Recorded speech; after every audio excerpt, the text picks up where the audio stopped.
नमस्ते सदावत्सल्य मातृभूमि। हम लोग चर्चा करने जा रहे हैं भारत की विदेश नीति की। और भारत की विदेश नीति में जिस प्रकार से भारत अपनी स्थिति को एकदम स्पष्ट किए हुए है, उस स्थिति को स्पष्टीकरण को बार बार भारत से पूछना भारत को इरिटेट करता है। हुआ क्या मामला है, भारत में रायसीना डायलॉग चल रहे हैं। रायसीना डायलॉग के बारे में आपको बताऊं कि रायसीना डायलॉग एक स्वतंत्र ग्रुप है जिसको ऑब्जर्वर रिसर्च फाउंडेशन ORF कहते हैं। वो और भारत सरकार मिलकर हर वर्ष रायसीना डायलॉग्स कहते हैं। रायसीना रायसीना इसलिए कहते हैं क्योंकि भारत का राष्ट्र भवन यानी कि राष्ट्रपति भवन रायसीना हिल्स पर बना हुआ है। तो राष्ट्रपति भवन मतलब सर्वोच्च स्थान है और उस सर्वोच्च स्थान के होने की वजह से हम उसको, इस डायलॉग को हमने रायसीना डायलॉग का नाम दिया। हालांकि ये जो ORF ग्रुप है ये कई देशों में इस तरह के डायलॉग्स चलाता है। अब चूंकि रायसीना डायलॉग्स हैं तो अब भारत का महत्व तो जैसे जैसे विश्व में बढ़ रहा है, भारत की तरफ विश्व जैसे जैसे देख रहा है, वैसे ये बात स्पष्ट होती जा रही है कि अब भारत ही भविष्य का धुरी बिंदु होगा।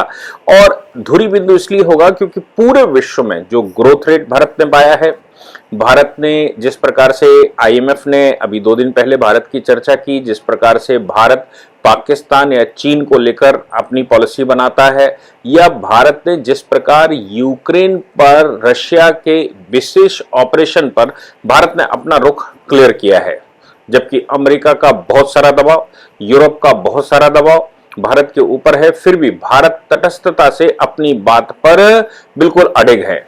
अब ये बातें तो हम जान ही रहे हैं कि लगातार अभी एस जयशंकर अमेरिका में थे तो USA में भी 2+2 डायलॉग के दौरान पत्रकारों ने पूछ लिया और ब्लिंकन सामने बैठे थे, उसमें पूछ लिया आप तेल क्यों खरीद रहे हैं। तो उन्होंने कहा कि भाई तेल आप हमसे सवाल क्यों कर रहे हैं, ये तो यूरोप से सवाल करिए। यूरोप के कंट्री हम साल भर में जितना तेल खरीदते हैं, हम महीने भर में जितना तेल खरीदते हैं उतना सुबह से शाम तक उनसे खरीद लेते हैं।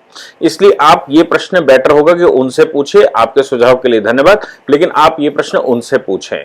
ऐसे कुछ विशेष बिल्कुल स्पष्ट जवाब देने के लिए एस जयशंकर की भारत में बहुत सारी तारीफें भी हुई। अब इन तारीफों का परिणाम तो होना ही था।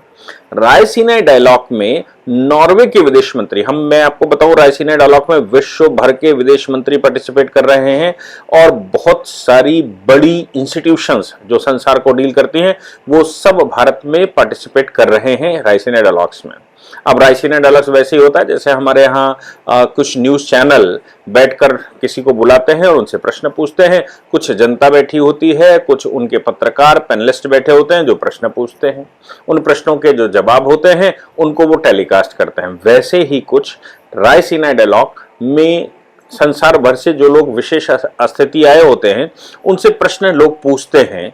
और ये भी आवश्यक नहीं कि उनसे प्रश्न पूछने वाले पत्रकार हों, उनसे देशों के राष्ट्राध्यक्ष भी प्रश्न पूछते हैं, राष्ट्रपति जो विदेश मंत्री हैं वो प्रश्न पूछते हैं, या वहां की जो विशेष मीडिया आई होती है, जो भी उस देश का किसी देश का प्रतिनिधित्व कर रहा होता है वो इस प्रकार के प्रश्न पूछता है। आपस में भी चर्चा होती, डायलॉग का मतलब ये चर्चा होगी। हुआ क्या कि भारत के विदेश मंत्री एस जयशंकर जब मंच पर पहुंचे तो उनसे प्रश्न कर दिया नॉर्वे के विदेश मंत्री ने। नॉर्वे के विदेश मंत्री एनिकेन हुइटफील्ड ने उनसे पूछ लिया कि अब आप मुझे ये बताइए, रूस ने एक लोकतांत्रिक देश यूक्रेन पर हमला किया है, दुनिया के सबसे बड़े लोकतंत्र के ऊपर भारत का क्या भूमिका है, इस पर विदेश मंत्री को क्या कहना था हम सब जानते हैं। उन्होंने कहा भारत ने बार बार इस मामले पर अपना रुख स्पष्ट किया है, हमारा कहना है कि बातचीत के जरिए इस विवाद का समाधान किया जाना चाहिए। जहां तक लोकतांत्रिक दुहाई की बात है, बड़ी इंपॉर्टेंट बात जो उन्होंने कही, जहां तक लोकतांत्रिक दुहाई की बात है तो अफगानिस्तान में पिछले साल जो कुछ भी हुआ उस पर सभी लोकतांत्रिक देश बस देखते रहे। उन्होंने कहा हिंद प्रशांत इलाके में जो चुनौतियां हमारे सामने आती हैं उन पर कोई लोकतांत्रिक देश एक्शन कहां लेते हैं। हमारे सामने चुनौतियां क्या हैं?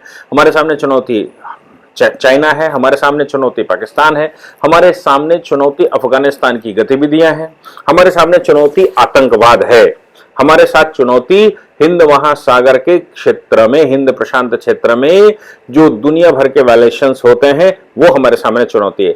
इन चुनौतियों पर आप क्यों नहीं बोलते? आप यूक्रेन के विषय में आपको बड़ी चिंता हो रही है, यूक्रेन पर आप बार बार प्रश्न पूछ रहे हैं, हमारी चिंता कौन करेगा? और अफगानिस्तान में ये सब कुछ जो चल रहा था, कितनी बड़े स्तर पर मारकाट हो रही थी, लोग हवाई जहाज पर लटक कर गिर रहे थे, लोगों की हत्याएं सीधी हो रही थी, मीडिया कवरेज भी उन हत्याओं की हो रही थी, इस्लामोफोबिया कहने वाले देश, इस्लाम के नाम पर यह सब कुछ चल रहा था, क्यों नहीं पूरे विश्व ने उस पर सीधा संज्ञान लिया? बात बड़ी महत्वपूर्ण थी। एस जयशंकर जी के इस प्रश्न के होते ही, इस बात के प्रसंग के कहते ही नॉर्वे के विदेश मंत्री के पास कोई जवाब नहीं था। दूसरा एक प्रकरण और आया। दूसरा प्रकरण आया कि लग्जमबर्ग के विदेश मंत्री जीन एसेल बोर्न, उन्होंने भी जयशंकर से प्रश्न पूछ लिया। हालांकि हैं तो ये काउंटर पार्ट, लेकिन ये छोटे छोटे, इतने छोटे देश हैं कि भारत से प्रश्न पूछ रहे हैं, भारत के विदेश मंत्री से प्रश्न पूछ रहे हैं। सीधा डायलॉग तो इनके साथ भारत करता है, लेकिन इनका बड़ा महत्व नहीं, क्योंकि बहुत छोटे छोटे, भारत के छोटे प्रांत के बराबर ये देश हैं। अब इसमें रूस पूछ लिया कि रूस के विदेश मंत्री सर्गेई लावरोव भारत आए थे, उन्होंने क्या बताया कि रूस ने यूक्रेन पर हमला क्यों किया है? ये उनका संदर्भ शायद इस विषय पर रहा होगा कि रूस और भारत की मित्रता है, और भारत रूस चूंकि मित्र हैं और अच्छे मित्र रहे हैं, भारत की मदद सदैव, जब चीन सामने था, जब अमेरिका सामने था, तो हमेशा ही रशिया भारत के लिए मदद के लिए आया। और यहां पर रशिया के मामले में भारत साइलेंट है। भारत रशिया से हथियार भी खरीद रहा है, उनका तेल भी खरीद रहा है, उनसे आदान प्रदान भी कर रहा है। मतलब कहने का है कि जैसी परिस्थिति थी पहले युद्ध से, या जो ऑपरेशन रशिया के चल रहे, उन ऑपरेशन से पहले जैसी स्थिति थी, वैसी ही स्थिति आज भी भारत ने अपनी मेंटेन करके रखी है। अमेरिका और यूरोपियन देशों के लाख कोशिश करने के बावजूद कि भारत और रूस का टाई अप टूट जाए, भारत ने अपनी स्थिति तटस्थ रखी हुई है और साफ किया हुआ है। फिर इन पर प्रश्न पूछ दिया। इस पर विदेश मंत्री का जवाब सुनिए। क्या प्रश्न था? मैंने अभी बताया कि उन्होंने प्रश्न पूछा कि भाई वो भारत में आए थे, और भारत में आने के बाद क्या उन्होंने बताया कि उन्होंने हमला क्यों किया? विदेश मंत्री का जवाब सुनिए। उन्होंने कहा, रूस ने ऐसा कदम क्यों उठाया है, मैं केवल ये बता सकता हूं कि भारत का इस मामले पर क्या रुख रहा है। उन्होंने आगे कहा, जहां तक हमारी बातचीत का सवाल है, तो रूस हमसे जितना संपर्क में है, उससे बहुत ज्यादा रूस यूरोपीय देशों के साथ बात करता है। इसलिए हमसे ज्यादा तो आप लोगों को पता होना चाहिए हमसे क्यों पूछ रहे हैं। ये दो जवाब जो एस जयशंकर जी ने दिए, मुझे लगता है कि इन जवाबों का कोई काट उनके पास नहीं था, अतः वो चुपचाप बैठ गए। मैंने आपको बताया था कि पहले पत्रकारों ने भारत से ये पूछा था कि आप मुझे बताइए कि आपका ये जो मिशन है, इसमें भारत जो है वो तेल क्यों खरीद रहा है, भारत उनसे संपर्क क्यों नहीं कर रहा, भारत उनको क्रिटिसाइज क्यों नहीं कर रहा, तेल खरीद क्यों रहा है? तब उन्होंने साफ कहा था कि भाई ये यूरोप से पूछो, आपको यूरोप से सवाल पूछने चाहिए, वो ज्यादा नजदीक है। अब की बार उन्होंने साफ कहा कि हमसे ज्यादा तो यूरोप वाले संपर्क में, इसलिए आप लोगों के पास ज्यादा उत्तर होने चाहिए। दूसरा उन्होंने कह दिया कि जहां तक हमारी पॉलिसी है, हमारी तो तटस्थ है कि बातचीत से निकलना चाहिए।